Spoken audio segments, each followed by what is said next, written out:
नमस्कार मित्रों, मैं Vishal Singh BCom e learning में आपका स्वागत करते हैं। आज कंपनी एक्ट 2013 के अनुसार ब्लैंक ट्रांसफर इन शेयर नाम से भी स्पष्ट है। ब्लैंक मीन्स जैसे आपको बियरर चेक दिया जाता है, आप उसमें अपना नाम डाल के पैसा निकाल लेते हैं। ब्लैंक ट्रांसफर इन दी शेयर होल्डर को नाम छोड़ के बाकी सब कुछ सर्टिफिकेट पे लिखा होगा। आप इसको कई बार खरीद और बेच सकते हैं। किसी का नाम नहीं, मिस्टर ए ने खरीदा, कुछ प्रॉफिट पाया मिस्टर बी को दे दिया, कुछ प्रॉफिट पाया मिस्टर सी को दे दिया। ये कई बार ट्रांसफर हो सकते हैं, लेकिन उस पर नाम नहीं होगा तो उसे हम क्या कहेंगे? ब्लैंक ट्रांसफर इन शेयर कहेंगे। ब्लैंक ट्रांसफर के अंतर्गत सेलर बायर को एक डॉक्यूमेंट्स दी जाती है। This is the transfer of deed, ठीक, only for showing seller name, बेचने वाले का नाम, नेम एंड एड्रेस सब कुछ स्पष्ट होगा। स्टैंप ड्यूटी, कंपनी के मोहर, कॉमन सील सब कुछ लगे हो सर, वो कई बार उस शेयर को बेच सकता है। This is the permission of the company act AOA। Company act के अंतर्गत कंपनी में आर्टिकल ऑफ एसोसिएशन उसे परमिशन देगा तो वह blank transfer blank transfer use कर सकता है।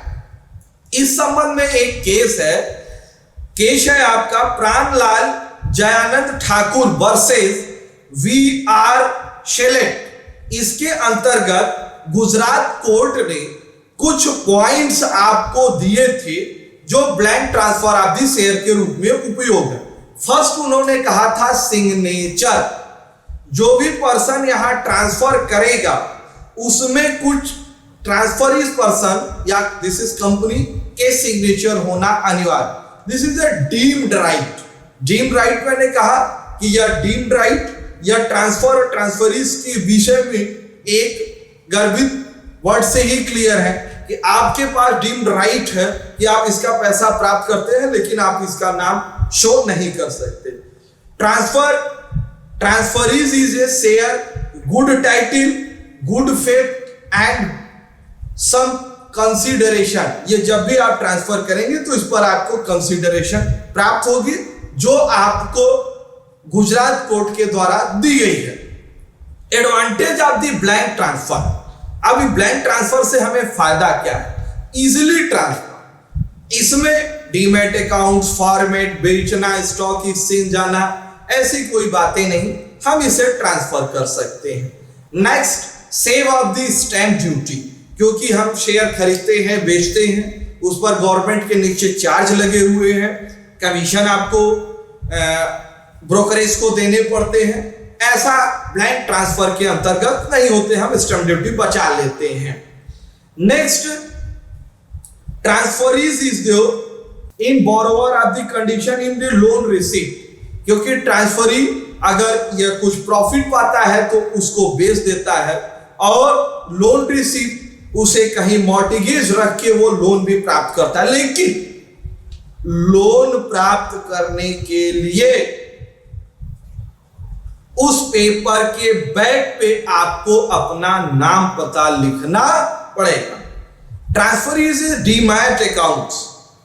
डीमैट अकाउंट्स के अंतर्गत यदि आपके पास ब्लैंक ट्रांसफर है तो आप उसे अपने अकाउंट्स में ट्रांसफर करके उसके वैल्यू को शो कर सकते हैं, जिसको हम DIS डिलीवरी इंस्ट्रूमेंट स्लिप भी कहते हैं, जो ट्रांसफर बुक के अलावा हमें प्राप्त होती है, जिसमें लिखे हुए ट्रांसफर सिक्योरिटी के अनुसार हो सकता है। आज हमने आपको ब्लैंक ट्रांसफर के विषय में बताया। आपने मेरा पूरा वीडियो देखा, इसके लिए मैं आपको धन्यवाद कहता हूं। आपसे मेरा विनम्र अनुरोध है, मेरे इस चैनल बीकॉम ई लर्निंग के आप इसको subscribe, share, bell icon button दबाना न भूलें, लाइक करें, क्योंकि ज्यादा से ज्यादा लोग एजुकेशनल चैनल की विषय में जानकारी प्राप्त हो सके। धन्यवाद।